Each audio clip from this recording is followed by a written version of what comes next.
पानी, जहाँ पे पानी की समस्या है वहाँ से तो बहुत रिवोल्ट आ जाएगा। 3 लाख करोड़ का ऑयल बॉन्ड बचे हुए थे, तो गाड़ी में जाहिर सी बात है दिक्कत आएंगी, माइलेज ड्रॉप होती है। पैसे का वहाँ पर यूज।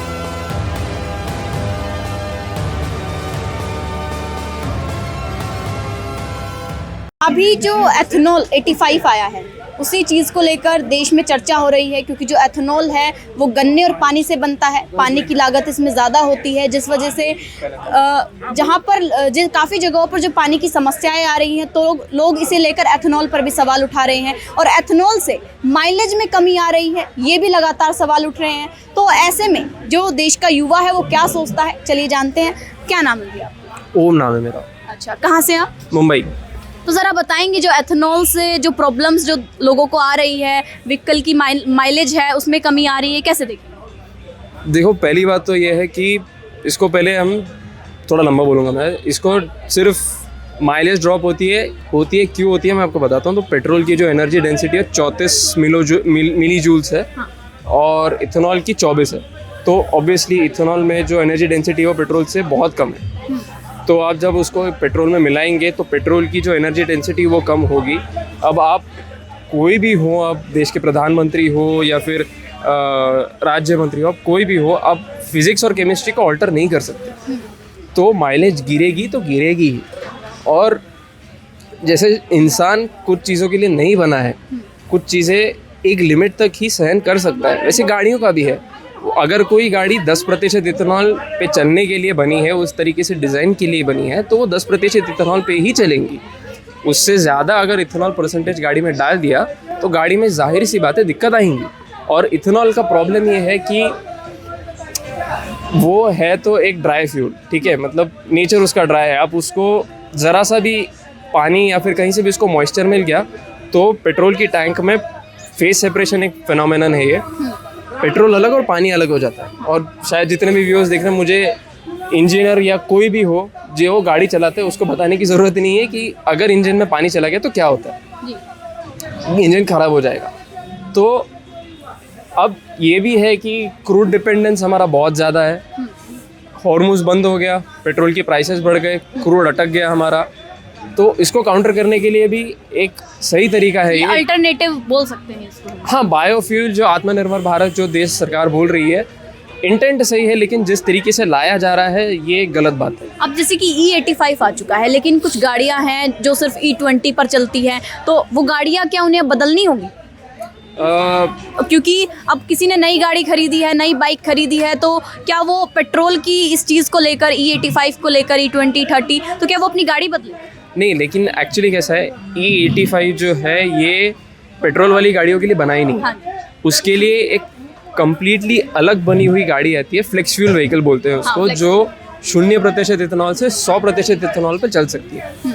तो वो E85 सिर्फ उन गाड़ियों के लिए बना है, और गवर्नमेंट ने इस पर क्लैरिफिकेशन भी दिया है कि एग्जिस्टिंग E20 व्हीकल्स या E10 व्हीकल्स उस पर ना चलाएं, वो बनी ही नहीं है उस चीज़ की। हाँ। अभी मारुति और टाटा भी E85 व्हीकल बना रहा है। हाँ, सुजुकी वैगन आर जो है वो तो फ्लेक्स फ्यूल व्हीकल आ चुकी है।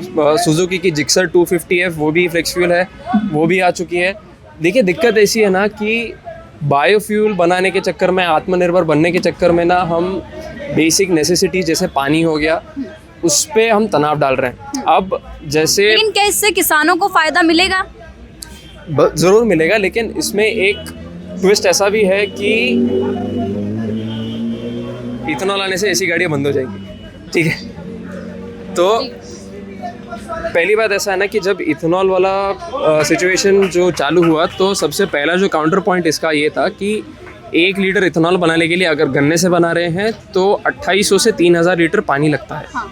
तो इसको इमीडिएटली जो सरकार ने पुशबैक ऐसे किया कि इथेनॉल के प्रोडक्शन में 5 से 10 लीटर पानी लगता है। अब वो 5 से 10 लीटर फिगर है, सही बराबर फिगर है, वो 5 से 10 लीटर फिगर पानी लगता है, लेकिन वो किस चीज़ में लगता है?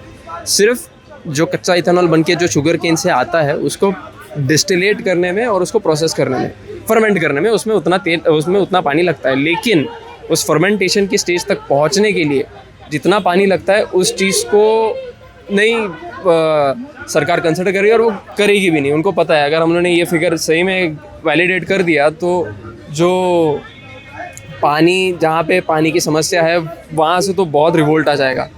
देखिए, एक सिंपल सा सवाल है मेरा, जनता से सवाल है, कमेंट्स में आप जो भी है आप बता दीजिए, आपको जो है प्रोसेसिंग में लगता है उसके, अगर आप चावल से बनाते हो तो आपको लगेगा कम से कम 10,000 लीटर, क्योंकि 2 से 3 किलो। आपसे एक सवाल, जैसे कि पानी लगेगा एथेनॉल बनाने में, गन्ने का और पानी का मिश्रण होता है ये, तो ऐसे में नितिन गडकरी का बयान आता है कि देश में पानी की कमी नहीं है, और अगर जो लोग इस मुद्दे पर बात करते हैं वो एंटी नेशनलिस्ट है।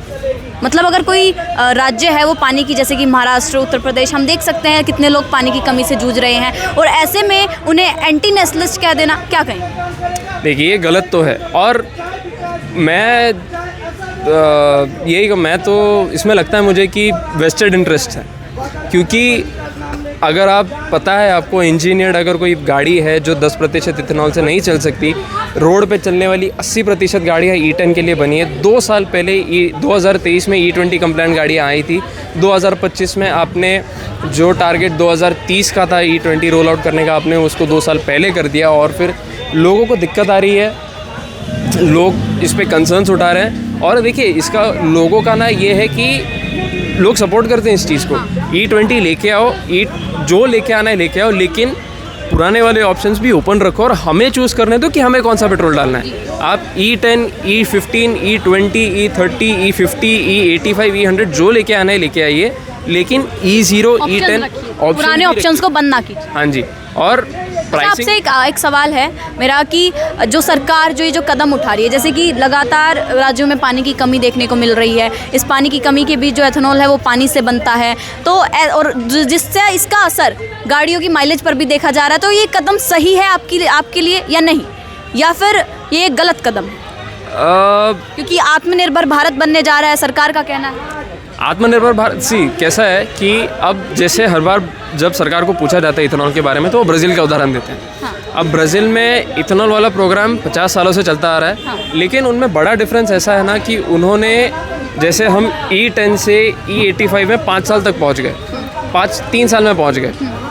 वहाँ पर अभी E27 जो है स्टैंडर्ड है, 27% इथेनॉल वहाँ पे स्टैंडर्ड मिलता है, और वहाँ पे मेजॉरिटी गाड़ियाँ जो हैं 30 मिलियन गाड़ियों के अराउंड फ्लेक्स फ्यूल व्हीकल है। तो अगर ये सरकार को करना था तो ऐसा कर सकते थे कि 2016 या 18 या 20 में जब पूरे देश में लॉकडाउन लगा हुआ था, तो उस समय आप कंपनीज़ को बोल सकते थे कि देखो भाई, हम लोग का ये प्लान है, हम लोग फ्लेक्स फ्यूल जो है हम लोग इथेनॉल लाने वाले हैं।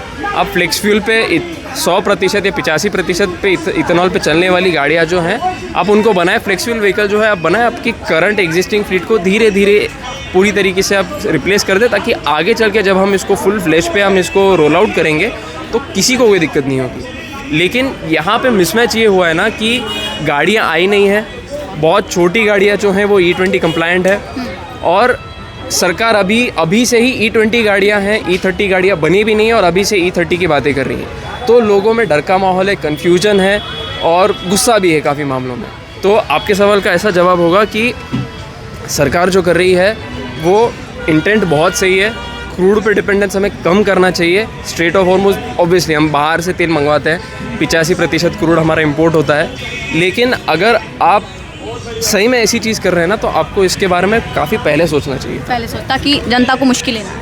अच्छा, कहा जा रहा था कि ये E85 आने के बाद ये जो E20, 30 आ रहा है, इसके बाद दाम में भी कमी देखने को मिलेगी, लेकिन वो कमी देखने को मिल नहीं रही है। अब देखिए, दाम में कमी तो वो एक्चुअल में इंडिया में किसी चीज़ के ऊपर डिपेंडेंट नहीं है, वो डिपेंडेंट है जो हॉर्मुज़ जो है और क्रूड का दाम जो है उसके ऊपर है।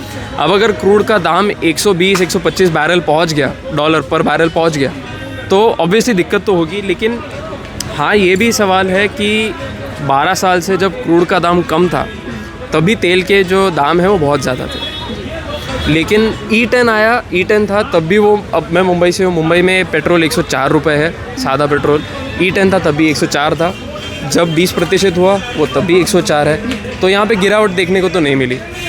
क्या कहेंगे सर आप? चलो मैं पहले इनका सवाल जो है उस पर आते हैं कि पेट्रोल के दाम, क्रूड ऑयल के दाम घटे थे, उसके बाद भी 3 लाख करोड़ का ऑयल बॉन्ड बचे हुए थे, उनका हमें रीपेमेंट करना था, तो उनको रीपेमेंट करने के लिए हमें पैसा चाहिए था, और लगातार जो भी आए उन पैसे का वहाँ पर यूज किया गया। दूसरा बोला कि इंटेंट अच्छा है। अगर इंटेंट अच्छा है तो हाँ थोड़ी बहुत दिक्कतें आ सकती हैं,